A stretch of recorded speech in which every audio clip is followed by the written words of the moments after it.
One of the cool things about the Chris Ho Foundation is being able to meet the families who are impacted by these life-threatening illnesses. They are very vocal about the different things that they go through. It kind of helps you to, think about all of the things that you take for granted.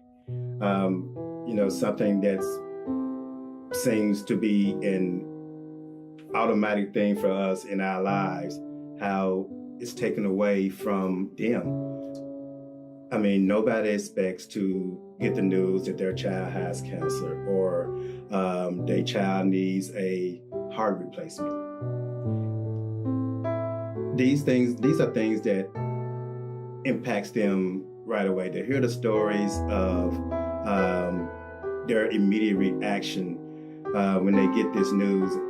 You can't help but to get a certain feeling within yourself when they share these stories, because they are very heartfelt. When you meet the kids and you talk to the kids, you hang out with the kids, you do different things with the kids, and you see when they're happy, you see when they're hurting, you see when their spirits are down, and you can't help but to want to give all you have within yourself to put a smile on their face, to be their light of joy, to take away the pain that they're going through. It's almost like you kind of become the parent because you want to be that difference maker to make them better, make them feel better. There was a time when I met this young guy, and he was an older kid, and he was just as vibrant and energetic and fun to be around as anybody else we would know. Fun, happy, jokester, and couldn't help but to love the guy. Couldn't help but to love him. And I literally saw this young man go from a high to a low, and pretty much the lowest of low, where he actually lost his life. I have never ever saw anyone life just fade, just gradually, day by day, just lose their life, especially somebody who is as energetic as this young man was. And it's funny because since then, I haven't really been the same since. I have not been the same Chris internally. Not many know it or recognize it, but not the same Chris since, because it hurts so bad to see this young man lose his life at an early age, and he's just fading from jumping around, playing, to bedridden, to can barely speak, can no longer move, to actually seeing him there. Bruh, it's just, he was gone. He was gone. And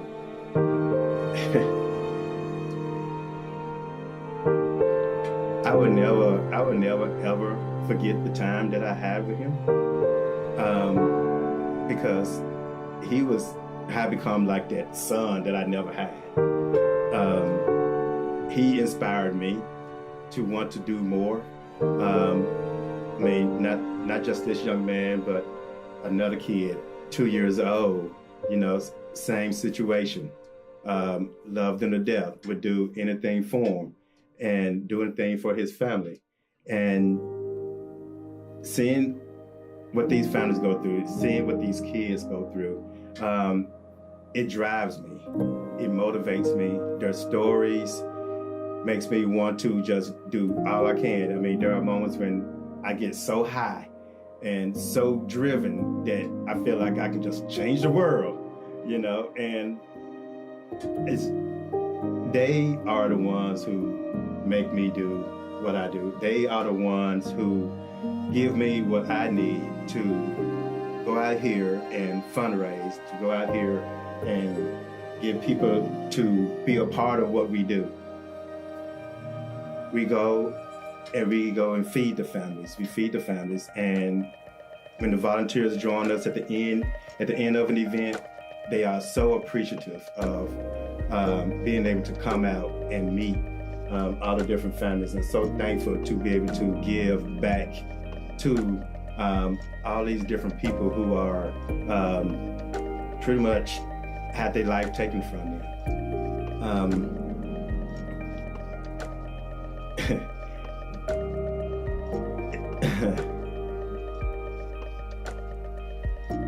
It's hard.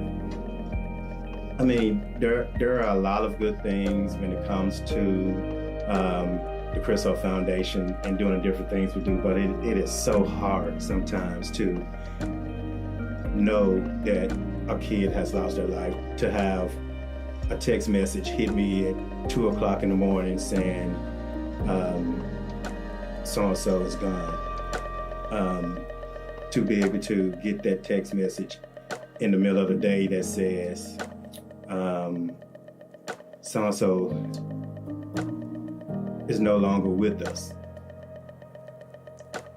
And when I get those messages, I don't get it from somebody from from staff or a cousin or anything like that. It actually comes from the parent. And it's hard to even imagine what they're going through during that time. I can't even imagine what it would be like to lose a child. I don't know what it's even like to have a child who would be hospitalized for 6 months, 8 months, 18 months at a time. I can't go without working for such a long extended amount of time because, like them, I don't have the funding. So I can almost imagine what it'd be like to not be able to work and not be able to have the money to take care of the necessities. So these are the things that drive me to go and make a difference, to go out there and do some of the things that I've never done a day in my life. Never fundraise, never game plan, never set budgets, never schedule my day, never had to set up meetings to meet different people, never had to tell stories. But it has to be done. It has to be done. And the sad thing is there is no stopping to any of this. There is going to go on and on and on and on, which means the Chris O Foundation is going to go on and on and on and on to continue to be there for all of these different individuals. We've even had families ask for assistance to bury their child. We've had to help families travel to get their child situated, to get them everything that comes with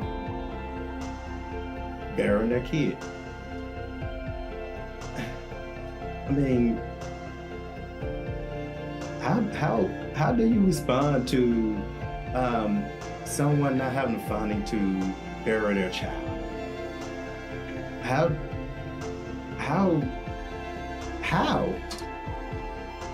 And again, these are the situations that a lot of these people go through that nobody ever hears about. And that is what we're here for.